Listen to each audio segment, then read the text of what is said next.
Yes class, today we are going to revise unit third. काफ़ी सारी चीज़ें हम लोग ऑलरेडी रिवाइज कर चुके हैं।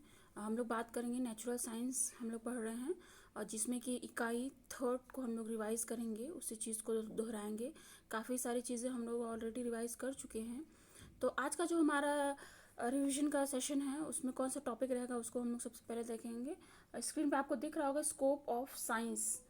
तो आज का जो हमारा टॉपिक है वो है स्कोप ऑफ साइंस, यानी कि हिंदी में अगर हम कहें तो इसको किस तरीके से कह सकते हैं, विज्ञान का क्षेत्र या फिर दायरा। एक बार फिर से रिपीट कर दे रहे हैं, स्कोप ऑफ साइंस की बात करेंगे हम लोग, यानी कि विज्ञान के क्या क्या क्षेत्र हैं या फिर विज्ञान का क्या दायरा है, उसके बारे में हम लोग डिस्कस करेंगे कि किस तरह से क्या चीज़ें हैं। आगे बढ़ने से पहले एक बार हम लोग रिवीजन करेंगे कि किस तरीके से प्रीवियस लेक्चर में हम लोगों ने क्या चीज़ों के बारे में डिस्कस किया था या क्या बात की। तो आप लोग को याद होगा लास्ट लेक्चर में हम लोगों ने बात की थी इम्पोर्टेंस ऑफ साइंस की, यानी कि विज्ञान की महत्व की बात की थी हम लोगों ने। साइंस की इम्पोर्टेंस की जब हम लोगों ने बात की थी तो उसको कुछ वैल्यूज़ को ध्यान में रखकर, यानी कि कुछ मूल्यों के अंतर्गत हमने चीज़ों को समझा था कि किस तरह से विज्ञान का क्या महत्व है, उसके बारे में हम लोगों ने रिविजन किया था। किस तरीके सबसे फर्स्ट जब हम लोग बात कर रहे थे उसमें था आपका इंटेलेक्चुअल वैल्यू। उसमें क्या क्या चीज़ें थी कि साइंस की जब भी हम लोग बात करते हैं, यानी कि बौद्धिक मूल्यों की जब हम लोग बात करते हैं, तो जो साइंस का मेन या प्राइमरी या प्रारंभिक गोल कह सकते हैं किसी भी इंडिविजुअल का जो होता है वो इंटेलेक्चुअल डेवलपमेंट करना होता है। तो ये एक बात हो गई थी।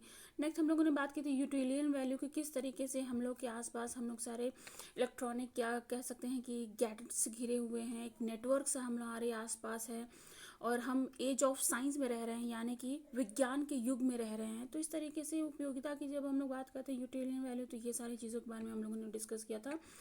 नेक्स्ट उसके बाद चीज़ आई थी डिसिप्लिनरी वैल्यू, वोकेशनल वैल्यू की जब हम लोग बात कर रहे थे। तो साइंस जो है वो नंबर्स ऑफ ओकेजन्स देता है, यानी कि कह सकते हैं कि व्यावसायिक तौर पे बहुत सारी चीज़ों को विकसित करता है जिससे कि व्यक्ति अर्न कर सकता है और अपना जीवन यापन कर सकता है। तो ये सारी चीज़ें हो गई थी। उसके बाद क्या क्या चीज़ें एस्थेटिक वैल्यू थी कि साइंस की जब हम लोग बात कर रहे हैं, यानी कि सौंदर्यात्मक अनुभूति या कह सकते हैं सौंदर्यात्मक मूल्य की बात हुई थी। फिर आपका कल्चरल वैल्यू था, साइकोलॉजिकल वैल्यू की हम लोगों ने बात की थी, यानी मनोवैज्ञानिक मूल्यों की बात की थी हम लोगों ने। फिर इसमें आ गया था आपका सोशल, मोरल। तो इस तरीके से बहुत सारी वैल्यूज़ को हम लोगों ने डिस्कस किया था। तो ओवरऑल हम लोगों ने डिस्कस कर लिया था कि इंपॉर्टेंस ऑफ साइंस क्या होता है। हिंदी इंग्लिश दोनों बाइलिंगुअली क्लास आपकी चलती है, तो इस तरीके से हम लोगों ने सारी चीज़ों को डिस्कस कर लिया था। उसके बाद जो आज का जो हमारा टॉपिक है स्कोप ऑफ साइंस पे हम लोग फोकस करेंगे और इसी को आज कंटिन्यू करेंगे और इसी को फिनिश करने की कोशिश करेंगे। तो बात करते हैं हम लोग स्कोप ऑफ साइंस की, यानी कि विज्ञान का क्या क्षेत्र है या फिर हम कह सकते हैं विज्ञान का क्या दायरा है, उसके बारे में हम लोग बात करेंगे। ओके, हम लोग बात करें स्कोप ऑफ साइंस की। Science is a body of knowledge obtain by method based upon observation. जब भी हम लोग साइंस या साइंटिफिक चीज़ों की बात करते हैं तो ऑब्जर्वेशन जो होता है, यानी कि हिंदी में जिसको कहा जाता है निरीक्षण, बहुत इंपॉर्टेंट रोल प्ले करता है। जिससे किसी भी साइंटिफिक थ्योरी या किसी भी हम बात करते हैं जो वैज्ञानिक सिद्धांत होते हैं उनमें सबसे इम्पॉर्टेंट पार्ट जो निभाता है वो परिकल्पना यानी कि हाइपोथेसिस होती है। उसी तरीके से यहाँ पे बात होती है ऑब्जर्वेशन की, कि ऑब्जर्वेशन जो होता है वो बहुत इंपॉर्टेंट रोल प्ले करता है। जो भी निरीक्षण होता है या जो भी सिचुएशन है या घटना है या जिस भी तरह की चीज़ें होती हैं, science is a body of knowledge. कह सकते हैं कि जो विज्ञान है वो ज्ञान का एक शरीर इस तरीके से है, obtain bye methods based upon observation. किस तरीके से ऑब्टेन किया जाता है यानी कि प्राप्त किया जाता है वो मेथड, यानी कि हम कह सकते हैं कि निरीक्षण के द्वारा। तो ये एक बात हो जाती है। नेक्स्ट पॉइंट जब हम लोग बात करेंगे तो observation is authentic and that is it only through the sense of man that observations can be made। अब यहाँ पे कहने का क्या मतलब, हम लोग बात कर रहे हैं जो फोकस हो रहा है वो ऑब्जर्वेशन पे ही चीज़ें हो रही हैं कि किस तरह से क्या ऑथेंटिक यानी कि हो जाता है विश्वसनीय या एक बेस कह सकते हैं हम यहाँ पे। Observation is authentic and that is only through the sense of man that observation can be made। Thus anything outside the limit of men's senses, यानी कि जो भी व्यक्ति या इंसान के सेंसेस से दूर होंगे या ज्ञानेंद्रियों से, इस तरीके से कहते हैं in outside the limit of sense. तो ये एक बात हो जाती है। Thus anything outside the limits of man's sense in outside the limit of science। In another words यानी कि हम दूसरे शब्दों में या अलग तरीके से क्या कह सकते हैं कि science deal with universe and Galaxy, यानी कि क्या कह रहे हैं यहाँ पे कि जो विज्ञान होता है वो किन चीज़ों से डील करता है या क्या चीज़ें उसके अंतर्गत आती हैं आपको। तो इसमें क्या चीज़ें आती है, यूनिवर्स एंड गैलेक्सी, जो हमारा ब्रह्मांड है, जितने भी गैलेक्सी हैं, जैसे वे गैलेक्सी के बारे में हम लोगों ने जानते हैं कि मिल्की गैलेक्सी और भी तरह की इस तरह की चीज़ें, तो इन सारी चीज़ों से साइंस जो है वो डील करता है। In another words science deals with universe and galaxies in the forms of, किस तरीके से किस फॉर्म में डील करता है, मैटर एंड एनर्जी, जो भी पदार्थ हो जाएंगे और जो ऊर्जा होती है उससे डील करता है। Which is in form of living and non living, जो कि किस फॉर्म में मौजूद होते हैं या किस फॉर्म में मिलते हैं आपको, यहाँ पे कह सकते हैं कि लिविंग एंड नॉन लिविंग। फिर से रिपीट कर देते हैं चीज़ों को। Science deal with universe and galaxies in the form of matter and energies which is in form of living and non living, यानी कि सजीव एवं निर्जीव के फॉर्म में इस तरीके से चीज़ें हम देख सकते हैं। ठीक है, तो ये एक बात हो जाती है। नेक्स्ट जब हम लोग बात करते हैं स्कोप की,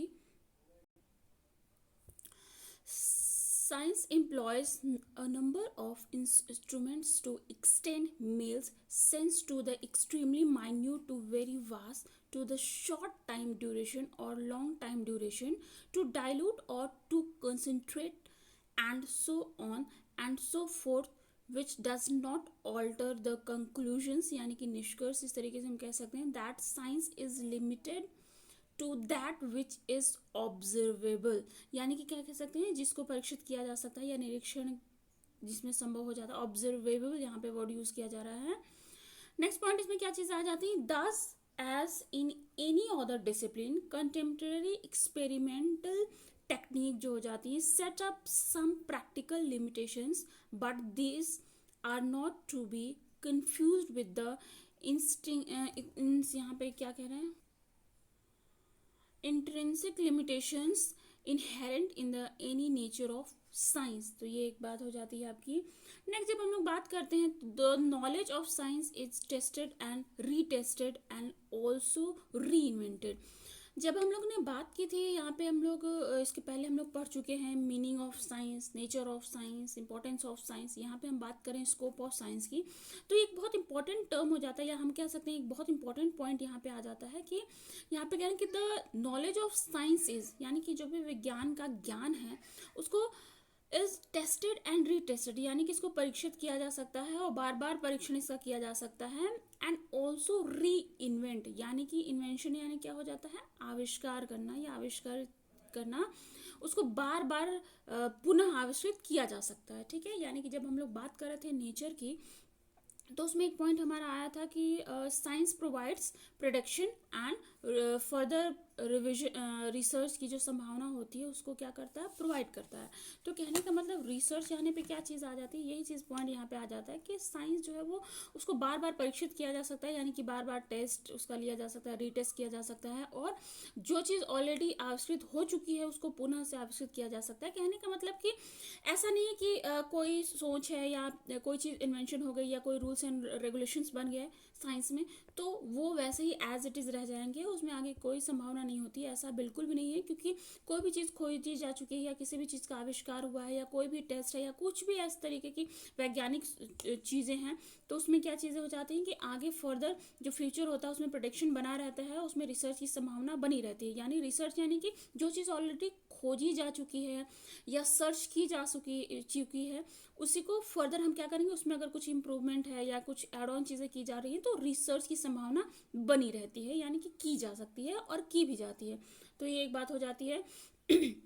बहुत सारे एग्जाम्पल के थ्रू भी हम समझ सकते हैं कि कई बार साइंटिफिक जो भी थ्योरीज बनी है उनमें बहुत सारे बार संशोधन किए गए हैं या उसमें कुछ चीज़ें ऐड ऑन की गई हैं या कुछ चीज़ें इस तरीके से ज़रूरत के हिसाब से जो फर्दर फ्यूचर में कुछ अच्छी चीज़ें आई तो वो सारी चीज़ें की गई हैं। ठीक है, तो ये एक बात हो जाती है यहाँ पे। नेक्स्ट इसमें हमारा आ जाता है point, today the discipline of science and social science are drawn into each other. Behavioural zoologist study the sociology and psychology of animals. अब जो बिहेवियरल जूलॉजिस्ट हैं यानी कि व्यवहारिक जो भी वैज्ञानिक हैं या हम कह सकते हैं जीव वैज्ञानिक हैं, स्टडी द सोशियोलॉजी, वो क्या कर रहे हैं, वो किस चीज़ की स्टडी कर रहे हैं या किस चीज़ का परीक्षण हम कह सकते हैं या किस चीज़ का वो अपने चीज़ें उस फील्ड में कर रहे हैं, यानी कि उसकी स्टडी कर रहे हैं, वो है सोशियोलॉजी, यानी कि आपका जो भी समाजशास्त्र। साइकोलॉजी यानी कि यहाँ पे हो जाते हैं मनोविज्ञान ऑफ एनिमल, जो भी जंतु हैं या एनिमल्स की जब हम लोग बात करते हैं तो उनका बिहेवियरल कह सकते हैं कि स्टडी कर रहे हैं। Behavioural zoologist study the sociology and psychology of animals. Next इसमें पॉइंट जो हमारा आता है, archaeologist derives new insight from a rapid advance in chemical and physical analysis. Hence इस तरीके से हम क्या कह सकते हैं कि science should be understood with interdisciplinary approach within science as a whole, biology drawn on chemistry, physics and geology. तो ये इस तरीके से कुछ पॉइंट हो जाते हैं जिनके अंतर्गत हम चीज़ों को समझ सकते हैं कि किस तरीके से स्कोप ऑफ साइंस की जब हम लोग बात करते हैं तो क्या क्या चीज़ें आ जाती हैं। अब इसी चीज़ को अगर हम लोग बात करें हिंदी में कि किस तरीके से विज्ञान का क्या दायरा है या क्षेत्र की जब हम लोग बात करते हैं तो क्या क्या चीज़ें आ जाती हैं, स्कोप ऑफ साइंस की हम लोग बात करेंगे, यानी कि विज्ञान का दायरा, या ब्रैकेट में हम इस तरीके से कह सकते हैं कि विज्ञान क्या क्या क्या क्षेत्र हो सकते हैं या जो भी इनका दायरा है। स्कोप यानी कि कितना वास्ट हो सकती हैं चीज़ें या इस तरीके से, तो उसकी हम लोग डिस्कस करेंगे। सबसे फर्स्ट पॉइंट हमारे यहाँ पे आता है कि विज्ञान हमेशा से हमारे जीवन को बेहतर बनाने में एक अहम भूमिका निभाता है। इसको किस तरीके से चीज़ों को हम समझ सकते हैं कि बेहतरीकरण का साइंस में क्या होता है, नंबर्स ऑफ वोकेशंस होते हैं या नंबर्स ऑफ चीज़ें ऐसी होती हैं जो हमारे लाइफ स्टाइल के लिए या लग्जरीज होती हैं या ज़रूरत के लिए आवश्यक जो भी चीज़ें होती हैं वो साइंस हमें प्रोवाइड करता है। तो उन सब चीज़ों से क्या हो जाता है कि हमारा वे ऑफ थिंकिंग और लिविंग स्टाइल जो हमारी है वो काफ़ी हद तक बेहतर हुई हैं, चीज़ें अच्छी हुई हैं। तो इसी चीज़ से हम ये कह सकते हैं कि विज्ञान हमेशा से हमारा जीवन को बेहतर बनाने में एक अहम भूमिका निभाता है। ये ब्रह्मांड के बारे में हमारी नॉलेज यानी कि जो भी हमारा ज्ञान है उसको लगातार बढ़ाता है। इसकी गहराई को अभी तक कोई भी पूरी तरीके से नहीं समझ सकता है। इन शॉर्ट इसको ये इस तरीके से हम कह सकते हैं कि हमारे नॉलेज को तो बढ़ाता है ही, साथ ही साथ इसकी जो डेफ्थनेस है या इसकी जो गहराई है ये किसी भी व्यक्ति की समझ से परे है, क्योंकि ये कही जा सकती है कि कोई भी एकदम से एग्जैक्टली नहीं बता सकता कि किस तरह से क्या साइंस है, या साइंस को पूर्ण रूप से कोई ऐसा व्यक्ति हो जिसने पूरी तरीके से समझ लिया हो चीज़ों को। तो वही चीज़ यहाँ पे कह रहे हैं कि इसकी गहराई को अभी तक कोई भी पूरी तरह से समझ नहीं सका है। तो ये एक बात हो जाती है। नेक्स्ट पॉइंट जो हमारे इसमें आता है कि स्कूल और कॉलेज में पढ़ने वाले बच्चों को शुरू से विज्ञान की शिक्षा दी जाती है। यानी कि पहले की अगर हम लोग बात करें, हिस्टोरिकल अगर बैकग्राउंड की बात करें या प्रीवियस टाइम की बात करें हम लोग कि पिछले टाइम में क्या क्या चीज़ें होती, तो पहले जनरली हम लोग देखते थे कि जो सब्जेक्ट के तौर पे चीज़ें क्या हिंदी, इंग्लिश, गणित ये सब चीज़ें पढ़ाई जाती थी। विज्ञान का उतना इंपॉर्टेंट रोल नहीं था या विज्ञान को एज अ सब्जेक्ट नहीं इंक्लूड किया गया था। ठीक है, तो ये एक बात हो जाती है। तो ये चीज़ यहाँ पे अगर कि स्कूल और कॉलेजेस में पढ़ने वाले बच्चे जो होते हैं, जो भी स्टूडेंट्स होते हैं, उसको शुरू से विज्ञान की शिक्षा दी जाती है। एक विषय के रूप में इसको सम्मिलित किया गया है और विषय के रूप में इसको शिक्षा दी जाती है प्रॉपर साइंस की यानी कि विज्ञान की। इससे उन्हें अंधविश्वास और हर नई तकनीकी को सीखने को मिलता है। अब कहने का क्या मतलब कि जब विज्ञान की शिक्षा दी जाती है या विज्ञान आपको पढ़ाया जाता है या विज्ञान के अंतर्गत हम चीज़ों को देखते हैं, सोचते हैं, समझते हैं, तो हमारा सोचने का जो तरीका होता है वो बिल्कुल बदल जाता है। यानी कि हम ये कह सकते हैं कि एक नॉर्मल व्यक्ति किसी भी परिस्थिति को या उसको कोई सिचुएशन दी जाएगी तो वो कैसा सोचता है, एक साइंटिफिक जिसके अंदर एटीट्यूड है यानी कि एक वैज्ञानिक दृष्टिकोण वाला व्यक्ति किस तरीके से चीज़ों को समझेगा, अपने तर्क को यूज़ करेगा या इस तरीके से हर एक चीज़ को ऑब्जर्व करेगा, एक छोटी से छोटी जो बारीकी होगी उसको ध्यान से देख के एनालिसिस करेगा चीज़ों को। तो इसी तरीके से क्या कह रहे हैं कि विज्ञान पढ़ने से क्या होता है, नई नई चीज़ें, जो भी नई नई टेक्नोलॉजीज है उसको सीखने का मौका मिलता है। और साथ ही साथ एक इसमें और बेहतर चीज़ क्या हो जाती है कि हमारी सोसाइटी जहाँ हम रह रहे होते हैं वहाँ पे बहुत सारे अंधविश्वास या मिसकॉन्सेप्ट्स होते हैं जिनसे भी निजात मिलती है जब हम लोग साइंस पढ़ते हैं। तो किस तरह से क्या चीज़ें होती हैं कि हमारे सोसाइटी में बहुत सारे मिथ होते हैं, अंधविश्वास होते हैं कि जिस तरीके से, अब पर्टिकुलर किसी अंधविश्वास का नाम नहीं लेंगे, आप इस चीज़ को आप लोगों ने अपनी रियल लाइफ में चीज़ों को देखा होगा कि किस तरीके से बहुत सारे अंधविश्वास हमारे आसपास चीज़ों बहुत सारे लोग मानते भी हैं। तो जब हम विज्ञान पढ़ते हैं तो विज्ञान इन सब चीज़ों को नहीं मानता, क्योंकि विज्ञान में क्या चीज़ें होती हैं कि हर चीज़ ऑथेंटिक होती है, ऑब्जर्व की जाती हैं, फिर उसको कई बार रीटेस्ट कर करके चीज़ों को प्रूफ किया जाता है। तो उसमें एरर की कोई संभावना नहीं होती, यानी त्रुटि की कोई संभावना नहीं होती है। तो ये कह सकते हैं हम कि विज्ञान के पढ़ने से अंधविश्वास से भी छुटकारा मिलता है। ये सब जो बेकार की चीज़ें होती हैं उनसे भी निजात मिलती है। तो यही यहाँ पे कह रहे हैं कि इससे उन्हें अंधविश्वास तथा हर नई तकनीकी को सीखने को मिलता है। यही वो बच्चे होते हैं जो आगे चलकर पुराने वैज्ञानिकों के सिद्धांत के आधार पर नए नए आविष्कार करते हैं और नई नई जानकारियां भी लोगों को सिखाते हैं। अब कहने का मतलब हम विज्ञान की शिक्षा दे रहे हैं आने वाली भावी पीढ़ी को, तो फिर आने वाले समय में भविष्य में चीज़ें क्या होंगी, इन्हीं वैज्ञानिक सिद्धांतों के आधार पर उसी में और रिसर्च किए जाएंगे, या फिर उनसे जो भी वैज्ञानिक है या जो भी सिद्धांत है उनसे कुछ अच्छा सीखकर बेहतर करने की कोशिश की जाएगी। तो इस तरीके से नई नई चीज़ें या नई नई जानकारियाँ लोगों को सिखाएंगे वही जो स्टूडेंट है। तो इस तरीके से ये कुछ इंपॉर्टेंट बातें हो जाती हैं। नेक्स्ट इसमें जो हमारा पॉइंट आता है, विज्ञान का मानव जीवन से घनिष्ठ संबंध। शुरुआत में ही हम लोगों ने ये बात की थी कि जो विज्ञान है वो मनुष्य के लाइफ स्टाइल या वे ऑफ थिंकिंग को बहुत बेहतर करने में बहुत हेल्पफुल है या बहुत यूजफुल है साइंस हमारे लिए। वही चीज़ यहाँ पे कह रहे हैं कि विज्ञान का मानव जीवन में घनिष्ठ संबंध है, यानी कि science is much related to human life. Next इसमें चीज़ें क्या आ जाएंगी कि विज्ञान बच्चों में तार्किक दृष्टिकोण पैदा करता है, यानी कि science generate logical attitude. Logical attitude क्या चीज़ हो जाएगी, तर्क दृष्टिकोण, यानी कि कोई भी सोच है या कोई भी विचार है या कोई भी परिस्थिति या कोई भी कथन है उसको हम देख के तो इस तरीके से क्या होगा, हम अपने लॉजिकल एटीट्यूड को यूज़ करके, यानी कि हमारी जो लॉजिकल थिंकिंग है, तर्क करने की जो क्षमता होती है उसका विकास होता है, उसको यूज़ करने का चीज़ें आती हैं। ठीक है, तो ये एक बात हो जाती है। नेक्स्ट इसमें क्या चीज़ आ जाएंगी कि विज्ञान एक विशेष प्रकार सोचने का दृष्टिकोण प्रदान करता है, यानी कि क्या कह सकते हैं हम यहाँ पे, science provides a definite way of thinking, यानी कह रहे हैं कि जो भी सोच होती है या विज्ञान एक विशेष प्रकार के सोचने का दृष्टिकोण यानी कि एक एटीट्यूड, या कह सकते हैं कि साइंस प्रोवाइड एज डेफिनिट एक निश्चित वे ऑफ थिंकिंग प्रोवाइड करता है। नेक्स्ट पॉइंट इसमें आ जाता है कि बच्चों में वैज्ञानिक दृष्टिकोण का विकास होता है। वैज्ञानिक दृष्टिकोण क्या हो जाएगा, जो साइंटिफिक एटीट्यूड होता है कि किसी भी चीज़ को सोचने का आपका एक वैज्ञानिक तरीका हो जाता है। वैज्ञानिक तरीके से सोचने का मतलब कि हर एक चीज़ क्या होगी, एक मैनर में होती है, सीरीज में होगी, या कह सकते हैं एक क्रमबद्ध श्रृंखला में जो भी चीज़ें हो जाती हैं, एनालिसिस, ऑब्जर्वेशन, बाकी सब चीज़ें, हाइपोथेसिस। तो इस तरीके से चीज़ें क्या हो जाती हैं कि बच्चों में वैज्ञानिक दृष्टिकोण का विकास होता है, यानी कि साइंटिफिक एटीट्यूड डेवलप होता है।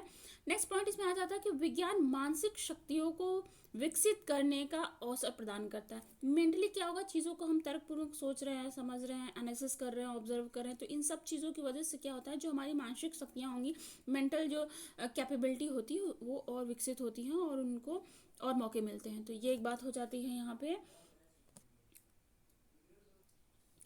नेक्स्ट जो पॉइंट इसमें हमारा आता है, विज्ञान में मापन, परिणाम तथा दिशा का अध्ययन किया जाता है। शुरुआत में जब हम लोगों ने नेचर की बात की थी, यानी कि जब हम बात कर रहे थे विज्ञान की प्रकृति की, तो उसमें भी हम लोगों ने ये चीज़ डिस्कस किया था कि विज्ञान के अंतर्गत क्या क्या मैथ्स वाली चीज़ें भी आ जाती हैं। आपका मापन यानी कि मेजरमेंट, परिणाम यानी कि मैग्नीट्यूड, डायरेक्शंस, ये सारी चीज़ों का अध्ययन किया जाता है। तो ये एक जानने वाली बात हो जाती है। नेक्स्ट पॉइंट इसमें जो आता है वो है हमारा, विज्ञान का ज्ञान अधिक संगठित, क्रमबद्ध तथा सुव्यवस्थित होता है। कहने का क्या मतलब कि जो भी नॉलेज ऑफ साइंस होता है या विज्ञान का जो ज्ञान है वो अधिक संगठित यानी कि ऑर्गेनाइज होता है, कह सकते हैं हम क्रमबद्ध यानी कि एक सीरीज में चीज़ों को और ऑर्गेनाइज होता है। तो ये एक बात हो जाती है। नेक्स्ट इसमें क्या चीज़ आ जाएंगी कि विज्ञान में सार्थक, अमूर्त एवं संगत सूचनाओं एवं संबंधों का अध्ययन किया जाता है। तो ये एक बहुत इंपॉर्टेंट सी बात हो जाती है कि इसके अंदर क्या क्या चीज़ें आ जाएंगी। नेक्स्ट जो हमारा आता है इसमें, इस तरीके से हम लोगों ने देखा कि किस तरीके से विज्ञान के क्या क्या क्षेत्र है या दायरा है या स्कोप है, यानी कि स्कोप ऑफ साइंस की हम लोग बात कर रहे थे। अभी आपको स्क्रीन पे दिख रही है बेटा, ब्रांचेस ऑफ साइंस। ये एक डायग्रामेटिक फॉर्म में रे डायग्राम में आपको दी गई हैं चीज़ें, तो उसको हम देख के किस तरीके से समझ सकते हैं कि क्या क्या चीज़ दी गई हैं। विज्ञान जो है उसको डिवाइड किया गया है। स्क्रीन पे आप देख सकते हैं कि किस तरीके से जो साइंस है यानी कि जो विज्ञान है उसको 2 पार्ट्स में डिवाइड किया गया है। पहला है आपका फिजिकल साइंस, दूसरा है आपका नेचुरल साइंस। इस तरीके से हम देख सकते हैं। फिर उसके बाद क्या क्या गया है इसमें, फिजिकल साइंस की भी जितनी भी ब्रांचेस है उसमें डिवाइड किया गया है। तो सबसे फर्स्ट आ जाता है आपका फिजिक्स, केमिस्ट्री, जियोलॉजी, एस्ट्रोलॉजी और मैथ्स में डिवाइडेड है। जबकि जब हम लोग बात करते हैं यहाँ पर नेचुरल साइंस की, तो उसको भी डिवाइड किया गया है किस तरीके से, आप देख सकते हैं। नेचुरल साइंस की जब हम लोग बात कर रहे हैं तो यहाँ पे हो गया है मेडिकल, बॉटनी और जूलॉजी, यानी कि इस तरीके से क्या हो जाएगा, हिंदी इंग्लिश दोनों में चीज़ें लिखी हुई हैं तो आपको कोई दिक्कत नहीं होनी चाहिए। तो इस तरीके से डायग्राम के फॉर्म में एक ही जगह सारी चीज़ें आ जाती हैं तो समझना थोड़ा आसान हो जाता है। आगे हम देखेंगे कि किस तरीके से जो भी डिवीजन हुआ है उसको किस तरीके से चीज़ों को समझाया गया है कि अगर हम लोग बात करें यहाँ पे वर्तमान में विज्ञान विषय को जीव विज्ञान यानी कि लाइफ साइंस एवं भौतिक फिजिकल साइंस के अंतर्गत रखा गया है। ये दोनों क्षेत्र जो है वो संयुक्त रूप से प्राकृतिक विज्ञान यानी कि नेचुरल साइंस कहलाते हैं। तो ये जो हमारा सब्जेक्ट हो जाता है आपका नेचुरल साइंस, तो ये चीज़ समझनी बहुत ज़रूरी हो जाती है। नेक्स्ट इसमें आ जाएगा आपका फिजिक्स, जिसकी हम लोग बात करें फिजिकल साइंस की यानी भौतिकी विज्ञान। उसके बाद आ जाएगा आपका जीव विज्ञान, फिर यहाँ पे चीज़ें आ जाएंगी कि फिजिक्स, केमिस्ट्री, बायोलॉजी, जूलॉजी यानी कि जंतु विज्ञान, वनस्पति विज्ञान। अब इस तरीके से बायोलॉजी भी है, वो भी 2 पार्ट्स में डिवाइडेड है आपका। प्योर बायोलॉजी यानी कि सैद्धांतिक जीव विज्ञान और दूसरा हो जाएगा अप्लाइड यानी कि व्यवहारिक जीव विज्ञान। और इसी तरीके से इन दोनों के बारे में बताई गई हैं चीज़ें कि किस तरह से क्या है। अगर हम लोग बात करें सैद्धांतिक जीव विज्ञान की तो इसके अंतर्गत क्या क्या चीज़ें आ जाती हैं, जंतुओं एवं पौधों के स्वभाव, रहन सहन, शारीरिक संरचना, लाइफ जो साइकिल जो होती है, इनका जीवन चक्र, प्रजनन यानी कि रिप्रोडक्शन, वातावरण से संबंध आदि के बारे में अध्ययन किया जाता है। नेक्स्ट जो हमारा आ जाता है व्यवहारिक जीव विज्ञान की जब हम लोग बात करते हैं यानी कि अप्लाइड बायोलॉजी की जब हम लोग बात करते हैं तो इसके अंतर्गत जंतु एवं पौधों के उन सभी पहलुओं का अध्ययन किया जाता है जो कि मानव की उन्नति तथा कल्याण या भलाई में महत्वपूर्ण होते हैं। तो ये इस तरीके से हो जाता है हमारा आज का टॉपिक फिनिश, जो कि हम लोग रिवाइज कर रहे थे। क्या है आपका स्कोप ऑफ साइंस की बात कर रहे थे हम लोग, यानी कि विज्ञान का क्या क्षेत्र है, क्या दायरा है, उसके बारे में हम लोग ने सारी चीज़ें डिस्कस की। Okay, thank you class.